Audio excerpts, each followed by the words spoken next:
Ladies and gentlemen, I'm here with Tierra Brandt. She'll be fighting the World Games in Chengdu, I believe is how you pronounce it. Not 100% sure. That'll be at the beginning of August. It'll run from August 1st all the way to August 17th.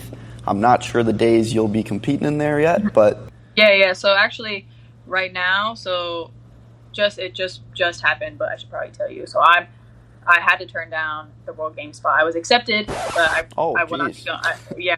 I won't be going anymore just because I got a really big contract offer from another big company that I can't expose right now, but hopefully you guys can see and know where that's going to go. So I won't be transitioning probably into MMA right away, right now. I think definitely down the road. I think my style and my just experience could probably really set me forward into MMA. I think down the road I would like to, just because there's not much, if you don't know, there's no Muay Thai or no money in Muay Thai. I don't make my entire living off of this sport. I would love to. Down the road, you'll probably see me in MMA or kickboxing, but right now we're working on something big too. You'll probably see me on a big stage. Yeah. Well, that's awesome. So the world game, it was just very recent. I know I set this meeting up with you beforehand, but just like yesterday, 2 days ago, we had to decline, and we had a replacement for me. So there's another girl going in for my spot who's also really good for USA. She'll be taking my spot and doing the same thing. But I already did the World Games in 2022, so I know how it works and how it ran. And it's a lot of those same girls I've already fought, and some I've already beaten in some past tournaments. And so this opportunity that came up that we're working on right now, we thought for my career path would be bigger and better experience, better money for me, just setting me forward. Yeah. Can you say it's Muay Thai still? It's Muay Thai. You can say. Yeah, it's Muay Thai. It's not one championship. We've talked to one championship too before prior, but we're working on something else right now. It's a little bit of everything. So it's not MMA, but it's still striking. Okay. Nice. Hopefully you guys can see it soon. Yeah. So with Muay Thai kind of headed in the spotlight for the World Games, and obviously it's edging towards serious Olympic status where you're actually can compete in it. How do you envision your journey into the 2028 Olympics? Yeah. So hopefully, I've been a part of the national team and USA Muay Thai for a really long time since I was a kid.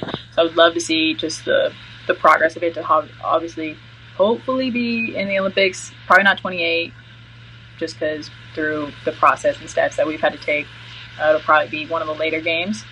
We tried to do everything we can to get into the 28. The LA games would be here in the States would be insane, but that'd be awesome. With the looks of it, probably not going to happen just because there's so many. The World Games is a tournament. It's every contesting Olympic sport. So every sport that's not the Olympics yet has to go through the World Games for X amount of years to see. It's a lot of viewership and publicity and who's actually watching and how the countries are doing in those sports. Then you can go into the Olympics. So right now, this is technically our third or fourth year in the World Games. So okay, maybe in the future we should have a good chance. But last year we did the Olympic showcase for Muay Thai. I was selected to do that. So I got to go to Paris. I got to represent Team USA, and we just did. We weren't in the games, but we got to do it was like exhibition matches. So they're trying to get the Olympic Committee to get eyes and look at us to see the potential of what Muay Thai has, and that we can really probably bring some fans in, and it can really bring some eyes to the sport and how cool it actually is. Yeah. So growing up in a Muay Thai family, what are some early lessons that you've learned, especially from your dad, since obviously he's your coach, that have really shaped both your mindset and your fighting style in Muay Thai? Yeah, I think, I don't know, I think growing up obviously in the sport at a very young age, for me it was more something I was kind of just surrounded by at all times. So for me, it's a lifestyle. So we really never had to push me to do anything. I was kind of just raised in the gym. I grew up watching my dad and watching my mom. So I saw obviously what it took and the sacrifices they made doing it. So kind of engraved in my head and my lifestyle what that is like. So I think it taught me a lot of valuable things, as in what I need to do in order to succeed, and what obviously I've seen people win, lose, draws, all things, and whether it's fighting or in life, whatever. But those things were engraved in my style and my just kind of daily basis at a really young age. So I kind of have that in my career right now. Yeah, 100%. How old were you when you started like actually training? I've been training since I was little, but like competitively, probably I think I started at like 9 or 10. Every kid wants to train and mess around and have fun in the gym, but my dad specifically didn't really. One, he didn't want me fighting, which I don't blame him. My mom is his little girl. So yeah, he didn't. My mom was fighting, so his wife was already fighting, and that probably was hard enough for him. So when I first started coming into the gym, I don't know, every kid, you know, at 6, 7, 9 years old, you're not gonna take it super seriously. I'm a kid, and he always, you know, as most coaches should, he's like, you don't want to take it seriously. You're not gonna compete. You're not gonna fight. But I also just wanted to have fun, so I ventured off into other things. And I like most kids, I played other sports and did other things. And then I came back and really wanted to actually fight and want to compete. My first fight was at 11 years old. So from 9 to like 10, I started training really more competitively, and then I started fighting after that. Since you started so young, I used to have this. I wrestled, and I used to have this debate with like some of my teammates, where it was, do you think it was like beneficial for you to start at a younger age? Or just because when you're young, you can build such like bad habits that become harder to break when you're older. Compared to, I mean, you can learn from kindergarten to 5th grade. You could also learn from 7th to 8th or 6th to 8th.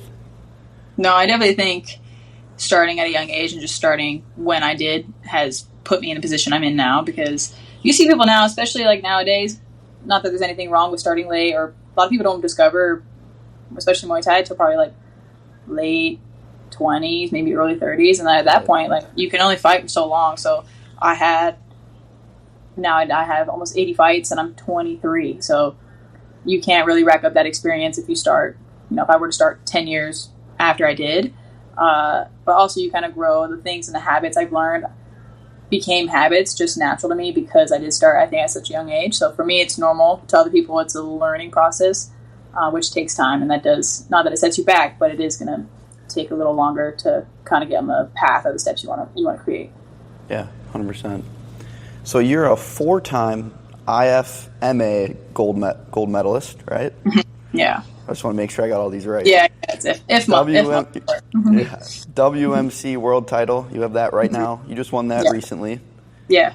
And you had success at the World Games in 2022? 2022, I think. It was a year later because of COVID, I believe. Yeah. Which one of your accomplishments do you feel have had like the biggest impact on your career so far? Oh man, all of them. It's hard to say. I think I started in the IFMAs pretty young.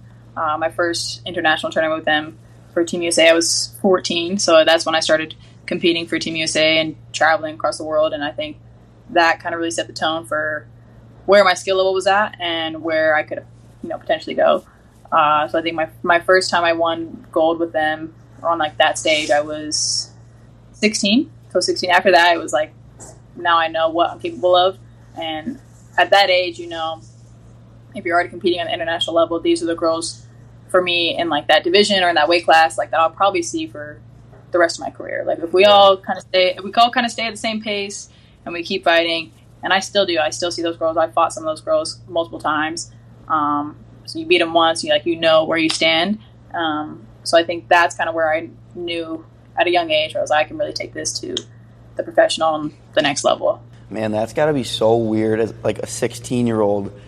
You're fighting somebody from like literally training on the other side of the planet. Yeah, it was like my first like trip to Thailand. My parents sent me by myself. I flew and trained and lived out there by myself when I was, I think, 15. And so they just put me on a plane. They met me there, but I was by myself for a couple of weeks just training and staying at the gym, just training at the camp with the other fighters and everything.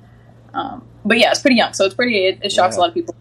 Not many people, especially teenage girls, will fly across the world by themselves and just kind of do their thing. But that's what my parents did. Yeah, and there's not a lot of sports where people that young are even able to. You can't do that. You don't have many opportunities, especially. So you mentioned earlier, growing up, you saw a lot of the sacrifices that your parents made to be at the level that they were fighting at. What are like some of the sacrifices you're making daily that are really propelling you to the level that you're fighting at now? Yeah, I mean, at this level, There are sacrifices to, I think, regular average people, but to me, it's just routine and what it takes to, I know what I have to do in order to be in the shape I need to be, and what, obviously weight cuts are very disciplined and all that.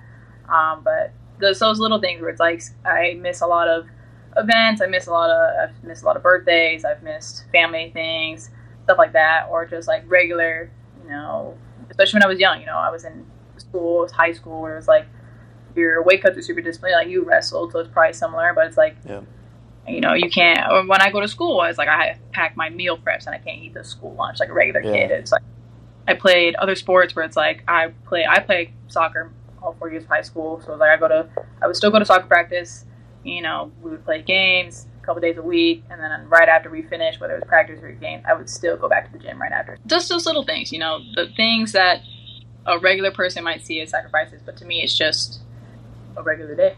Well, final question.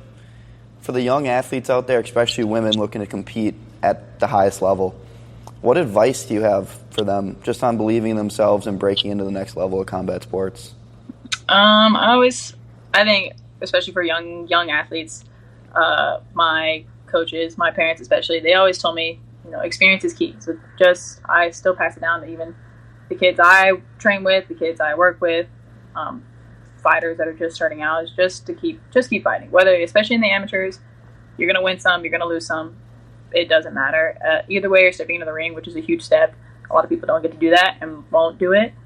So it's a scary thing and something you have to kind of climb over. But experience at the start, very beginning, step one, is just baby steps.